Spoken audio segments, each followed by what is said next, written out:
When was your last I gotta get the heck out of here moment? When my manager told me, sometimes you need to make a choice between your health and your job. To be fair, my current awesome boss told me that, the difference being that he was trying to convince me to take more time off to heal from surgery. It's all in the emphasis, I guess. Was in New Orleans interviewing for a job that required driving a company vehicle 10 hours a day that had valuable specialty equipment. Interview is going great and we get to the part about pay. Guy goes, we can offer you 10 an hour. A big smile came over my face and I leaned over to shake his hand. He thought I was agreeing. I was telling him bye. Popeyes pays around 15 an hour here. Fast forward 3 months. That guy can't figure out why every driver he hires steals the equipment. I pulled into a gas station to fill up my car at 4 AM on the way to work. The station was well lit and actually pretty busy, so I didn't feel unsafe. I pulled up next to a pump, go out, and just when I put the nozzle in I heard someone trying to get my attention. I turned and it was a guy who had been leaning against the wall of the station when I pulled in. There was a van nearby him. He asked if I could call his girlfriend to come pick him up. I called one number, voicemail box full. He gave me a second number, mailbox also full. Then he asked if I had jumper cable and if I could give me a jump. I agreed, thinking the van he was nearby was his vehicle. Then, after I agree, he tells me the story of how he got there. According to him, his car had broken down at another gas station up the street. He said it was closed so he couldn't get any help, so he borrowed a bike from someone and rode it down to this gas station. Then he went into the gas station to leave the bike there. As soon as he started walking away, my brain started racing and pointing out all the things that didn't add up about this story. First, all I could imagine in those voicemail boxes were a bunch of people going, your boyfriend is stuck at the gas station. Then, I thought about how in the heck would he legitimately borrow a bike from someone at a closed gas station in the middle of the night and the middle of winter. At that point, I decided it was time to get the frick out of there. Thankfully, I hadn't pumped any gas yet, so I quickly put it back on the pump, got into my car, and tore out of there. I actually felt a little bad because what if he actually needed help? But then I reminded myself about him borrowing a bike in that situation, how he was trying to get me to a dark, secluded secondary location. This dude was absolutely trying to murder me. Never go to the secondary location. My friend's crazy drunk cousin grabbed a circular saw in attempt to kill me because he thought I said something bad about his aunt. I left. What the heck? I go to school in Poughkeepsie. One time my friends and I were walking along some train tracks by the river on a foggy night. Not smart. We could barely see 5 feet ahead but we weren't afraid because it was a popular hangout spot. All of a sudden we hear loud barking and a freaking crackhead lunges out of the fog at us, barking like a dog. The fog around him cleared up and we could see more druggies lying under some leaves by the side of the tracks, watching us and laughing. Never ran so fast or came so close to soiling myself in my life. I was visiting London and just got out of sports bar by myself at 3 AM. Drunk as crap, I decide to walk from the bar, near Leicester Square, to my hotel near King's Cross. Despite not knowing exactly where I am or how to get to the hotel, I start walking in a direction and within a minute I'm walking down a rather wide shopping street when I see 2 bald guys coming the other way, both pretty much built brick bad houses, and looking like they want to start crap. They hadn't spotted me yet but one guy suddenly walks to the side of the street and just flat out punches the steel grate in front of a shop entrance as hard as he can. I pretty much did a straight 180, double timed it back to the bar, and asked the nice bouncers to get me a cab. A cab drops me off in front of the hotel and I go to bed without getting the crap kicked out of me first. Probably a good idea. It's maybe a 40-minute walk or so, but once you're past Fitzrovia THC and by Euston, it gets very quiet at night with not many people around. My husband came home from a business trip early yesterday and failed to mention it to me. I heard someone jiggling the doorknob and sprinted out the back door, not getting murdered in my own house. I like your style. Most people have a who the frick is entering my house mentality, but the no questions asked whelp. Time for me to get the frick out of my house is probably more effective for survival. The guy that I met, college educated, handsome, retro digs in Long Beach car, articulate, funny, packed a picnic for our blind date complete with cloth napkins, went back to his place and the kitchen was a hoarder's dream. At least 6 full sets of dishes, dirty, sitting in neatly stacked piles everywhere. Pots and pans, the same thing. Hundreds of dollars worth of iron cookware stacked on the floor, rusting. Instead of washing dishes he would buy more. Nope the frick out. I'd lived in the same crap neighborhood for a couple years and was living further into the worst of it at a weekly rent place. In prior years my car had been broken into, the house's garage had been broken into, I had some stuff stolen, I'd heard gunshots, but I'd never seen anything all that bad. At the weekly rental, we heard a dude shot dead in the lot next door. The police came knocking to interview neighbors, and everyone else had lived there longer and refused to open the door in case of potential gang retaliation. It was a gang dispute according to later newspaper reports, but in that area it was usually safe to say anything involving guns was gang related. That was the fricking end of that. I found a place far enough outside the city that rent was still cheap, dealt with the long commute, and enjoyed the country. It was Friday. I was in a room full of 5th graders playing the recorder. I hope you're a music teacher. I was at a marketing recruitment presentation in college and this guy started talking about how we would be able to go to Disneyland and buy Ferraris if we just signed up to his exclusive elite program. We just had to make a small down payment right there in the auditorium. And we shouldn't talk about it with friends or family because haters online had damaged the company's reputation. It says here the IRS has an open investigation on the company. Haters. Edit. Thanks for the silver and gold kind strangers.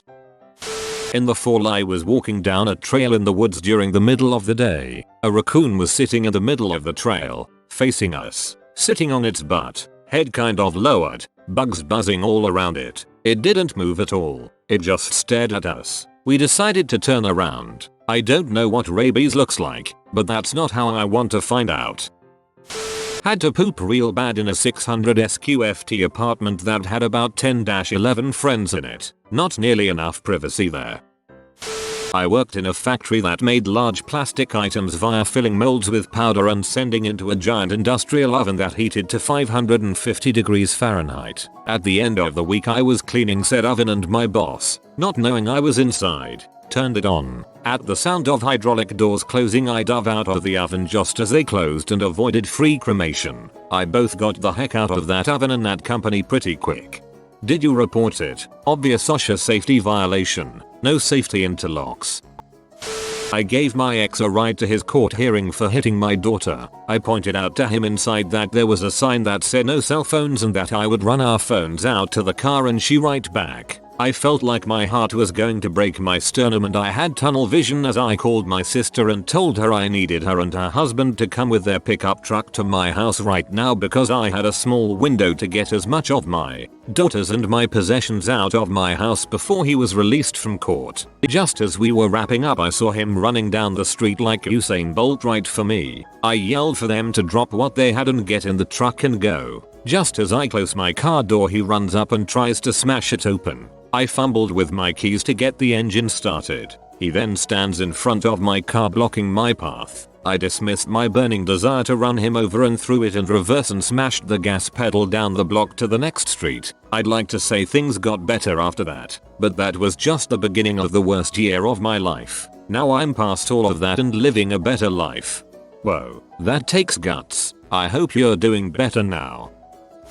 Crazy guy on the train, taking a stone out of his mouth and saying he killed a guy with it, but it was self-defense so it's okay right? Yeah, that was peak I gotta get the heck out of here for me. Plus he smelled like puke. That didn't help either. If a dude pulls a stone out of his mouth and says he killed someone with it, you'd better take that at face value. I told this once before, but when I was about 8 years old, I was in the car with my parents. They were arguing, which they did a lot, but being trapped in that metal box with both of them screaming back and forth became too much. We stopped at a red light and I unbuckled my seatbelt and got out of the car and started running. My mom, who was in the passenger seat, ran out after me and after he pulled over the car my dad did as well. They caught up to me and their attitudes completely changed. They promised they wouldn't fight again, a promise they broke time and time again until their divorce, but they never did it again in the car. Good for little you. I will never understand how two grown adults fail to understand the impact of their shittiness to each other in relation to their children. It's gut-wrenching for a child. It's even worse when they had it done to them as a kid and fail to understand the chain impact. High five, 8-year-old you. Grabbing some Waffle House in a not so good part of town around 2 AM after work. Dude whipped out a gun and was screaming at the chick he was with. Definitely my most gotta get the frick out of here moment. A few years later got a job as a 911 caretaker. Same Waffle House got shot up. So there is that. Happened a few hours ago. Was in the park with my younger brother just playing football. Having nice time. Suddenly I see a man looking over in our direction. However, I can't be too sure because I don't have my glasses and I don't want to scare myself for no reason. He's carrying an orange bag so it's easy to see him. I ignore him and brother and I start walking around randomly, not following the path, backtracking, just not walking logically if that makes sense, kicking the ball to each other. The last time I went to this park on the 1st, a man of the same build ethnicity followed me so I felt myself getting paranoid. This man kept his distance, but for instance we went into the basketball area and he would come to the entrance and lean against the gate just watching us. He could go behind the trees, it was clear he knew his way around this park, and follow us, which I wouldn't notice if it wasn't for his bag. I wanted to confront him but I was with my younger brother and didn't want to cause trouble. I wasn't really scared but more angry and frustrated. The man suddenly starts getting braver and walking faster towards us. And so we decide to quickly run home even though we were only out for 15 minutes. I'd give the non-emergency line a call. The cops doing a quick drive walk by might be enough to scare him off.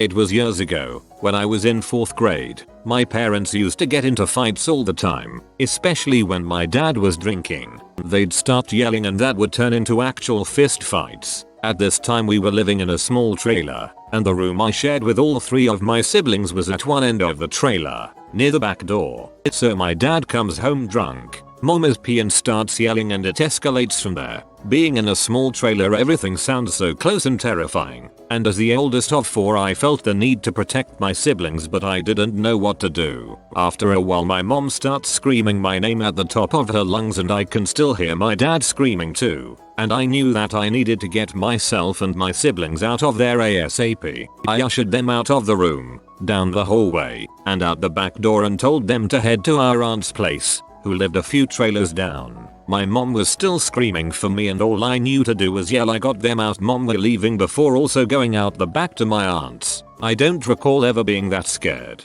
Cops came. They both went to jail and were both out in a couple days and acted like nothing ever happened. A few years ago I brought the incident up to my mom. I told her that I thought she was screaming at me to get my siblings out of the house and that's why I had. She told me she was screaming my name cause she was scared and wanted help and didn't know who else to call for. I felt so bad cause I didn't help her, but there's not really much I could have done.